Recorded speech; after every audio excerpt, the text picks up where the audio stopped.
Thank you, Zohar and Asaf, for yet again organizing an excellent conference. This project is really about the question of how different is Nevada law from Delaware, basically.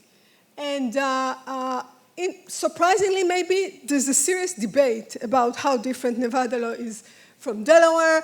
And I wrote this paper in 2012 that argued that we didn't know, but Nevada actually took a turn and changed its law significantly. And then there was some back and forth with the Secretary of State recently and with Ben Edwards, who is a faculty at UNLV.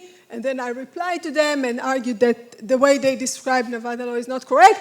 And then they just replied with a response arguing that they are concerned that my representation of Nevada law will mislead the direct investors. And they had like the governor of Nevada signing it, and the Secretary of State, and the treasurer, and other lawyers. So first, what are the implications of the question, how different is Nevada law?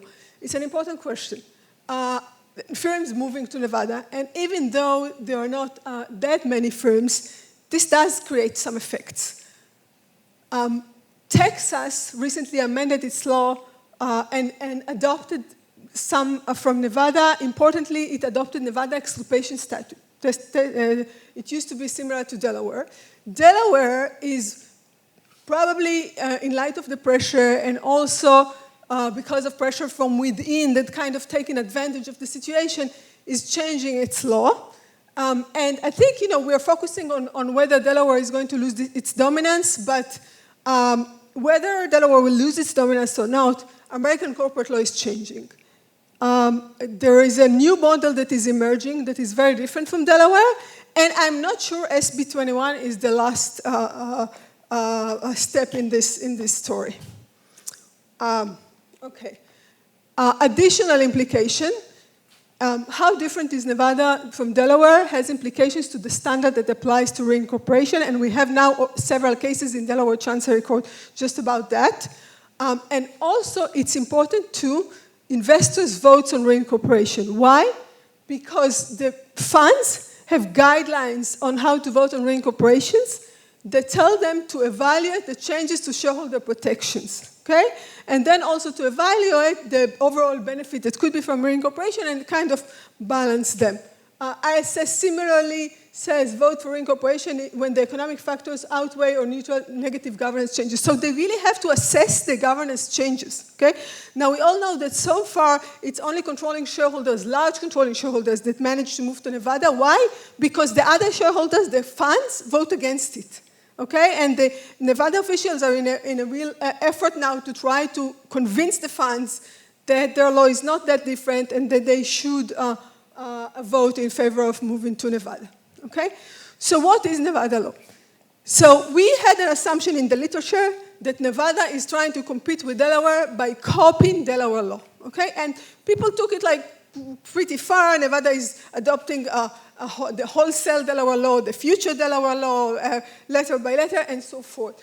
I worked on different things, and I saw things that didn't seem like Nevada is really copying Delaware law, and then I dived into it, and in 2012, I published a paper arguing that Nevada actually deviated from this strategy already in 1987 and adopted a clear strategy to differentiate from Delaware by offering more protection from liability than Delaware does, with the thought that this is the only way to attract corporations, otherwise everyone will go to Delaware, okay? And then in this paper I said Nevada exculpation statute is very different from Delaware. This was 1987 when it adopted its exculpation statute. So Delaware exculpation statute, we all know, allows opting out of the duty of loyalty, but not from good faith, of the duty of care, opting out for liability for duty of care, but not from liability for duty of loyalty, good faith, intentional misconduct, and knowing violation of law, okay? Nevada exculpation statute protects directors and officers unless there is a breach of fiduciary duty and intentional misconduct, fraud, or knowing violation of law, okay? So basically, you can be liable in Nevada only if you did intentional misconduct, fraud, or knowing violation of law. So basically, they replaced the duty of loyalty and duty of good faith with fraud, okay? Only if you conduct fraud, you're going to be liable. If you conducted breach of duty of loyalty or breach of duty of good faith that is not falling here in one of the three, you are not going to be liable. This is really not fiduciary duties anymore. Fraud is not really fiduciary duty, okay? And this is Texas law now that is really similar to Nevada. Okay, so in the TripAdvisor case, where investors try to prevent the controlling shareholder of TripAdvisor, Greg Murphy, who had more than 50% in the company, to prevent them from moving to Nevada just based on the controlling shareholder vote, the case went in a direction that it was possible that the court would have to compare the law and assess the differences. It didn't happen eventually, but the Nevada Secretary of State submitted amicus to Delaware's Supreme Court, arguing that actually Nevada law is not that different from Delaware, and therefore moving to Nevada based on the controlling shareholder votes is not a self-dealing transaction. And the argument were these two states just have different balances of policy considerations, and most violations of the duty of loyalty, such as self-dealing, are intentional, okay? So the Secretary of State made an argument that could have been right. Basically, he says, we have intentional misconduct, and intentional misconduct could cover the breach of duty of loyalty and breach of duty of good faith. This theoretically could be right, but it's not the direction Nevada law went. And there's a reason why it's not the direction Nevada law went. It's because the legislator was pretty persistent and insisted that the law will be different from Delaware, the application of the law will be different from Delaware. And then also Aguilar and Edwards said in the Wall Street Journal op-ed, Nevada law makes director liable when they know what they have done something wrong. It doesn't impose liability for innocent mistakes. Okay, so here I argued that Nevada law is significantly different from Delaware, and in particular, it has the following differences. First, courts apply this exculpation statute to require plaintiffs to plead with particularized facts that there was a wrongful intent, okay? And in Delaware, there is no such requirement for self-dealing transactions. In Delaware, self-dealing transactions, conflict of interest are just defined by the structure of the transaction. And there's an article where Leo Stein talks about it specifically, and he says we are not thinking that people are bad, and this is not what we're interested in, but we're thinking that if you are in a transaction where there is a conflict of interest, this transaction needs some monitoring, okay? So here is the clear difference. In addition, in Nevada, there are no inspection rights. There is no access to books and records. In publicly traded companies, all you can get is the file in the public filings, okay? So you cannot get the board minutes, okay? Now, I think that even if we had inspection rights, and Ruiz, you probably agree with me, even if we had inspection rights, showing a wrongful intent, pleading wrongful intent is a high bar. Of course, the question is what the court really means by that, but it's a high bar. With no inspection rights and no access to board minutes, it's close to impossible. And not only that it's close to impossible, the cases that could succeed are really cases where somehow you have the information from an outside source. So the screening is not the screening that we would like to have. So there are cases where there was like a public feud, so there was information outside. Cases that have parallel securities proceedings, then they can use this information for the derivative proceeding and so forth.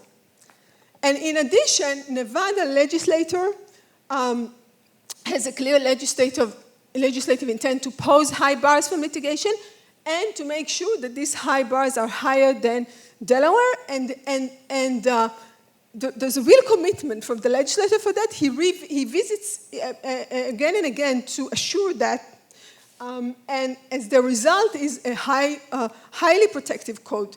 Now, everyone will tell you, also Delaware official, Nevada law is codified, okay? The code should be the center of Nevada law. And so let's look at the code. So first, with respect to the exculpation statute, this is the legislative history, 1987. The proposed bill broadens the immunity of directors to include breach of duty of loyalty. This matter is essential for the state of Nevada if it continues to be a leading foreign corporation. So you see here already the legislative intent to have a broader protections from liability. Then, in 2001, and by the way, I mean, we didn't know all of this for 20 years maybe. Also, I didn't. I wrote my paper only in 2012. But this is what Nevada law was. I mean, it's talking about market efficiency and so forth. So in 2001, they had a budget deficit. So to cover the budget deficit, they come to the legislative floor and they say, we can cover the budget deficit by increasing the incorporation fees, the filing fees. But if we want to do that, we have to change something to make sure that the companies are not going to leave, okay? So what did they do? They made Nevada exculpation statute used to be opt-in, like Delaware. They actually made it mandatory. In 2001, they made it mandatory. Then in 2003, they changed it to opt-out. Now it's opt-out. It's the default, the exculpation. By default, there's protection from liability, and it's an opt-out. But the change was made in 2001, and you can see the Assembly Committee had a letter from a local lawyer that would increase the attractiveness of Nevada as the state of incorporation. Senator James noted that directors are the one who decide where to incorporate, and this will be a major incentive to offer the exculpation statute not as an opt-in. You don't need shareholder vote in order to get these very broad protections, okay? And then, in 2017, the legislator entered again. Why? Because after all of the statutes, courts started to interpret Nevada law as different from Delaware. But there were some glitches. In some cases, the judges did not really do what the legislator said. So then the legislator passed a kind of internal affair code that basically says, and they said it in the legislative session, we mean what we mean, and we mean what we said. Nevada law should be different from Delaware. And you can see here the plain meaning of the laws enacted by the legislator, including without limitation the fiduciary duties and liability of directors and officers set forth in NRS 78-138, which is the exculpation statute. And this, which is the takeover standards, must not be supplemented or modified by the laws or judicial decision of any other jurisdictions. Okay? Lastly and importantly, Nevada actually responded to SB 21. That's really important. Nevada responded to SB 21 with its own protection. And it did it in May 2025, okay? And basically, this amendment extends, so exculpation protects directors and officers, but not shareholders, not in Delaware, not in Nevada, not in other states. This kind of expands, it does many things, but one of them, it expands the exculpation also to protect controlling shareholders. How? Oh, wow. How? The only duty that controlling shareholder has is to refrain from exerting pressure on a director to conduct intentional misconduct, fraud of knowing violation of law. Basically, to even get into the courts for a self-dealing transaction, you first have to show that the director did intentional misconduct, fraud of knowing violation of law. Then you have to show that the controlling shareholder exerted pressure on these directors, and then there are lots of conditions, okay? This is the current law in Nevada. Okay, and courts applied the statutes, especially since 2017, aligned with the legislative intent. The likelihood of liability is greatly reduced in Nevada by an exculpatory status that limits personal liability, and so forth, okay? Now, this is the inspection rights section. You see, except as otherwise provided in this subsection, the provisions of this section do not apply to any corporation that furnishes stockholder detailed annual financial statement, okay? Does not apply to publicly traded company. This is how the section looks like, okay? This is all like about shareholders, 15%, private companies. This is about the public company exception, Okay? So investors really don't necessarily know that. You can see the TripAdvisor proxy materials. They just put all of these standards, and the last thing is there are actually no inspection rights. And these are publicly traded companies' proxy materials. They should not include all of this. The only thing that is relevant is you guys are not going to have any inspection rights, okay? Same for traded proxy. And then in Nevada Secretary of State amicus, the same amicus, he talks about the inspection rights. He says, plaintiff alleged Nevada inspection rights are substantially more limited, it's more complicated, Nevada statutes limits the scope of information. Basically, he says you give some, you take some. There's no place in his amicus where he says the shareholders of TripAdvisors, in this case, if TripAdvisors moves to Nevada, are not going to have any access to internal documents, including board minutes. It's not in the amicus. It's not clear in the law. There is a problem of transparency, I think, in addition to the other things. So the argument is that this combination of high pleading and no inspection rights create almost a preclusive standard to litigate. And here is an example of a case, McFarland versus Long. Basically, our board members resigned. There are only 3 board members left. 2 insiders and 1 professor, Kirby. He was on the compensation committee. After 2 years, he said, okay, you guys just do what you want. They wrote their compensation contracts every year, okay? And doing that, they increased their ownership to a majority, joint ownership of majority, and they extracted more than half of the company gross profits. Allegedly, this independent director, Kirby, allowed the executives to decide how they would be paid. By 2008, Kirby relinquished his fiduciary duties altogether, and yet the court decided that based on this alleged fact, there is no particularized fact to show wrongful intent, and therefore the case was dismissed. Okay? Lastly, people, the officials and other like to point to the Wynn Resort case, because the Wynn Resort case, it was the sexual harassment by Steve Wynn. Oversight of this settled for a large amount, so this is like the poster case for liability in Nevada.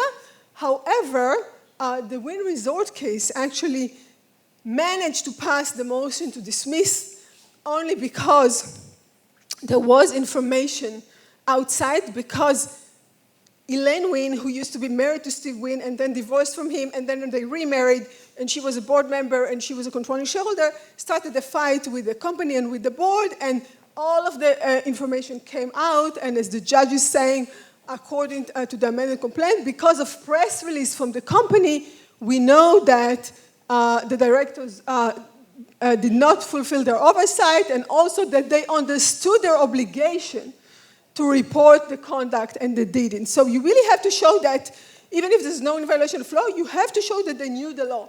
Accidentally, because of this press release, the plaintiffs could have shown them, okay? Okay, I'll just say one more thing. Another criticism from Nevada officials is that there are settlements, other settlements, where a big money was paid, settlements that are common knowledge among Nevada practitioners, LQR $13 million settlements, and that shows that the arguments are not right about Nevada law. Benenrod cites from the 10Q that there was a settlement for breach of fiduciary duties, but there are no surprises when the law is such that there are no really settlements for fiduciary duties breaches of that amount. And indeed, if you just look at the settlements or read carefully the 10Q, what you find is that there were 2 separate settlements. One was for different direct claims that included racketeering, conspiracy, civil conspiracy, and other things. And for that, they paid $13 million. The other, for the fiduciary duties, the payment was 0. The only change that they got for the fiduciary duties was governance changes. Okay, I'll stop here, but I have more to say. Yes.